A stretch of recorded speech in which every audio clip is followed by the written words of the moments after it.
Yes, in part one of my video, I was talking about Chick-Fil and how that they are giving themselves over to the LGBT. See, God doesn't count on words, God counts actions. And because the LGBTs, and because Chick-fil-A's action is to yield to the pressure of the LGBT,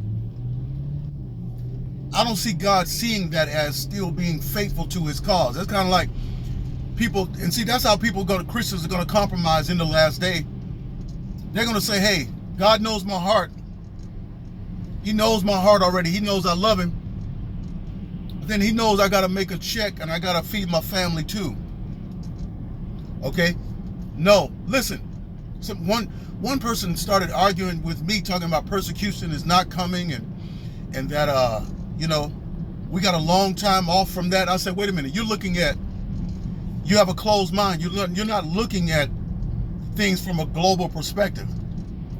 There's been persecution around the world against Christians forever.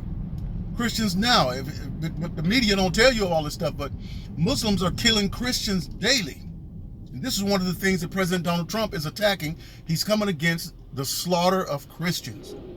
Okay?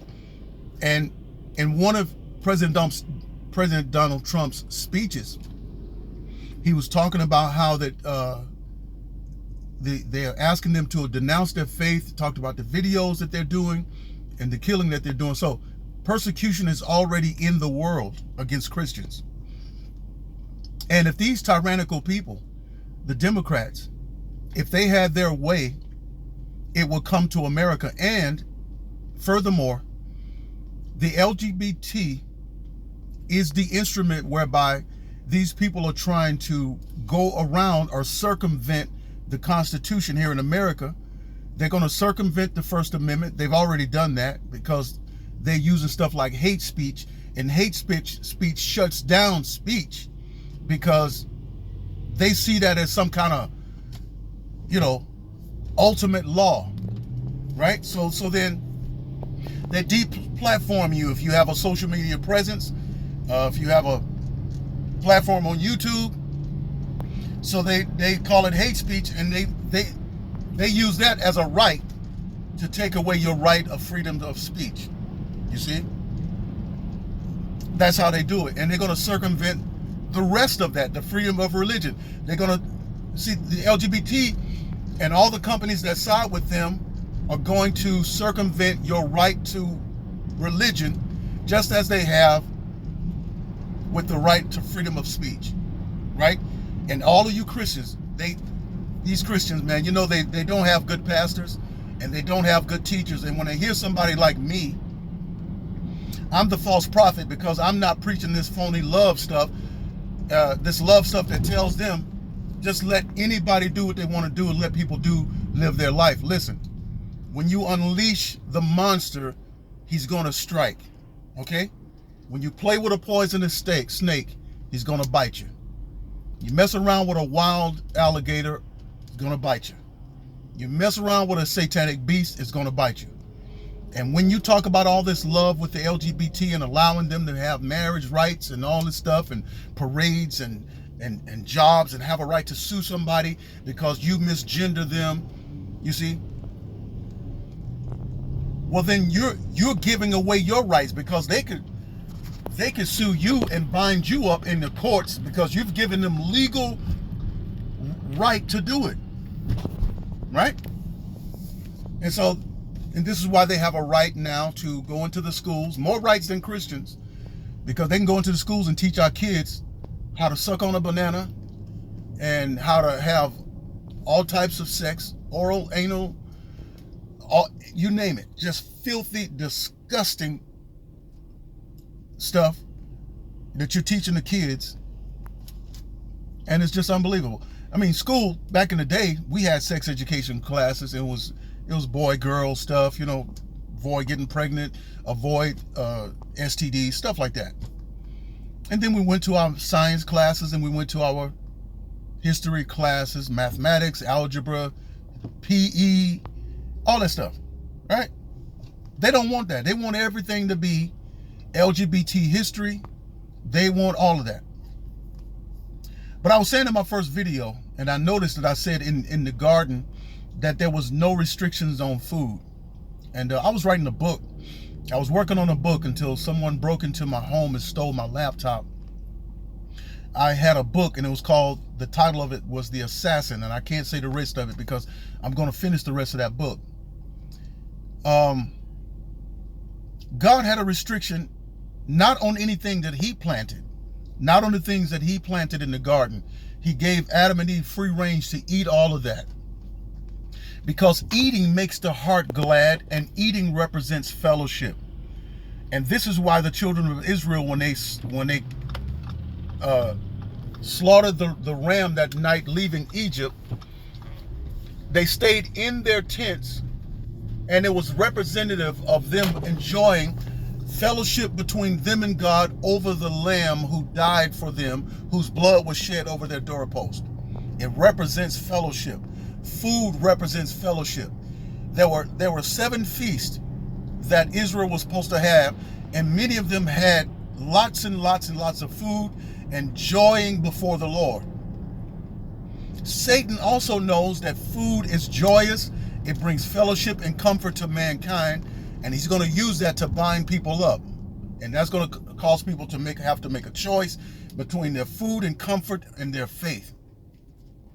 But in the garden, God gave Adam and Eve a restriction from the food that he did not plant, from the tree that he did not plant. He said, of all the trees of the garden, of the tree of life shall you freely eat. He says, but of the tree of the knowledge of good and evil, thou shalt not eat. For the day that you eat of it, you shall surely die. Why did he do that? People said, well, it was God's test. God was testing us. And that God will put a temptation before you, and he just want to test your faith. No, God does not tempt us like that. When God told Adam and Eve not to eat of that tree, he told them not to eat from it because he was not the father of that tree. He didn't plant it. Jesus said Satan was a murderer from the beginning, and he was the father of lies. And God knew that he didn't plant this tree, and that Satan himself had planted a tree. One tree was planted by God, the tree of life, and the natural trees. There was 2 supernatural trees in the garden, the supernatural and natural tree of life that they could pluck from and eat from, and the supernatural and natural tree of the knowledge of good and evil that Satan planted. He was the father of that tree, and it represented the father of lies, or the fruit of lies, and the fruit of death. And God said, don't eat from their fruit. Don't eat from because I'm your father. You eat that becomes of me. And when they ate from that tree, they died, just like God. So God wasn't testing them. I don't like it when preachers preach that. It wasn't a test. And God didn't plant it. Satan planted it. You remember the parable Jesus told one time? He said that a man slept. He said a gardener went out and sowed, and he slept. And that night he slept, and he woke up the next day, and his servants was wondering. He says that all the harvest, the stuff that we planted, he said, didn't we plant good seed? And then he said, yeah. He said, yeah, but an enemy sowed the tares among the wheat. An enemy sowed the tares among the wheat. And that tree in the Garden of Eden, the knowledge of good and evil, you listen, you hear it, it was a hybrid. It was true and false. But all of it was false. Because anytime you mix truth with a lie, or a lie with truth, it's all a lie. Because God, in him there is light, and there is no darkness at all. And Jesus is all truth. But there's a restriction. That was the restriction. And this is why we fast. This is one of the reasons why I fast, because it teaches me not to be so dependent on the needs of the flesh. I know how to cut my flesh off. That's why when they came out with that Popeye's chicken sandwich, and everybody is fiending over this stuff, people are dying over it, and it's food. It's just food. It's food. That's all it is, and it's in abundance around here. But I was in this grocery store. You not know that all it takes is a week of trucks not delivering food to stores, and the shelves will be empty. Just 1 week of trucks not delivering food to stores, and the shelves will be empty. Okay? And when the shelves are empty and there's no food, because the powers that be have structured things so much to where, I grew up in the South, you can walk down the street and there's a pecan tree, there's a walnut tree, there's a plum tree, there's an apple tree, there's a pear tree. There's so many ways that you can eat, even when there's not food in the house. But not anymore, because city regulations now are telling these builders not to plant fruit trees anymore. And did you not know that people can no longer collect rainwater in certain states? You can't have a tub out there or a pool or something that collect water, because they said that it was because they don't want people to get polluted, or that they don't want mosquitoes and all of that. But no, it's all about them monetizing water and controlling everything, and controlling the fact. And this is why you should plant a garden in your backyard. It's more healthy for you anyway to eat the food that you grow out of your backyard without all the pesticides and poisons. And your body, you'll see your body getting healthier, and you start losing weight, and your muscle tone and your skin and everything is different.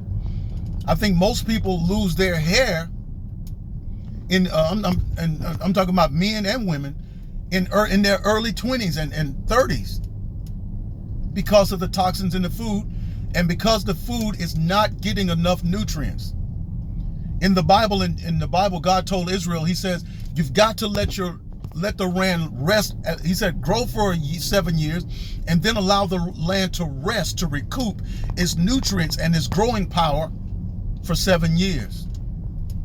We don't let the land rest. You notice our farmers, they lay a crop and then they come back out, they'll harvest the crop and come back and lay a new one. Harvest, lay a new one. And the earth is forgiving. It'll do all that. The earth can produce. I don't see why people are talking about population control, because the earth, we haven't seen the true power of the earth. The earth can reproduce like crazy. God said to every seed, be fruitful and multiply after your kind. So, I mean, everything is designed to just produce. And if the world was filled with 17 trillion people, it could produce that. So yeah, grow a garden. They don't want people digging wells anymore either, because they're saying that, they're tapping to poison and all. No, it's all about them controlling people, monetizing, and then they're funneling everything to world order and world control. They can cut off your water from a button. They can turn your water off from a button. No longer do they have to come out and physically turn your water off. They just touch a button. Turn your power off, touch a button. And then when these people get good and ready, they can stop sending supplies to the stores, and the stores will be empty. Okay? I was in the store one time, and God just showed me a vision, just dropped a vision in my spirit, and I saw the shelves just empty and bare, and panic was all around me, panic. And the Spirit of God says to me, he says, if I lift the veil, and I knew exactly what he was saying. And I was like, Lord, no, we're not ready. We're not ready. Forgive us, Lord. Have mercy on us. We're not ready. Forgive us. Give us more time and be merciful to us, and allow us time to preach and to cultivate the hearts of your people. They're not ready. But the time is going to come when God is going to lift the veil. And it's going to be hard, because people, the Christians of today, they're not ready to sell out for God. They love their life too much to say, no, Lord, I'm not going to bow down to this agenda. And they're going to take the mark, and they're going to give in, just like they're doing now, just like these companies are doing. And so, I don't know. When I gave my life to Christ, I gave him my heart. I gave him all of me. I gave him all of me. And I didn't know that God was going to be using me like this. And I didn't know that the church was going to be so weak. I had no idea. I had no idea that the church was going to be weak. This the church that gave birth to me, the church that taught me how to fast and pray, the church that taught me the difference, how to live holy and how to serve God and how to fast and worship and sing and all of this stuff is the same church that's turning away from Christ. Yeah, but all it takes is 1 week and the stores will be bare and panic is going to break out and people are going to be breaking into homes and it's going to be crazy. You know the story in the Bible. The two women, they were being sieged by a invading army and they cut off the water supply and the food supply of them and they were going through a famine.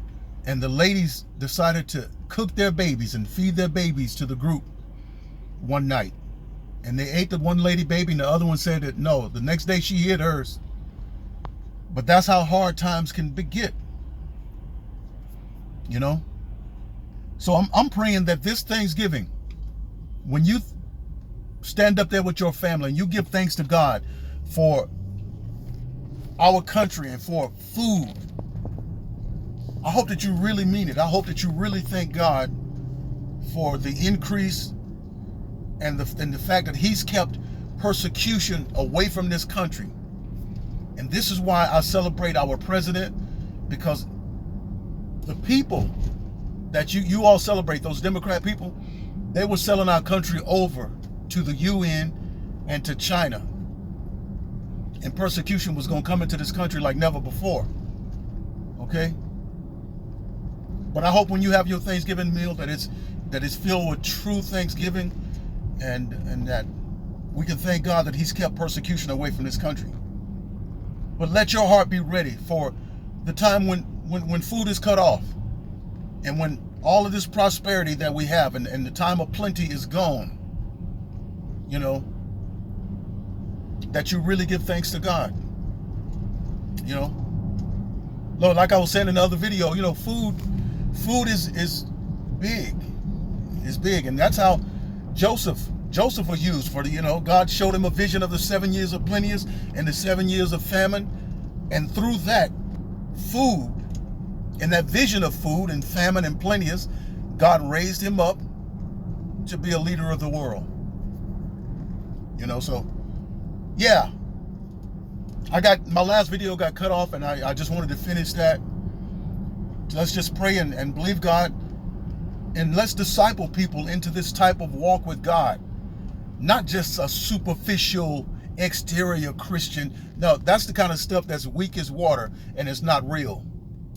Okay? But a real dedication to God that means more than life, that means more than meal, more than sex, more than drugs, more than fame. Okay? And to God be the glory.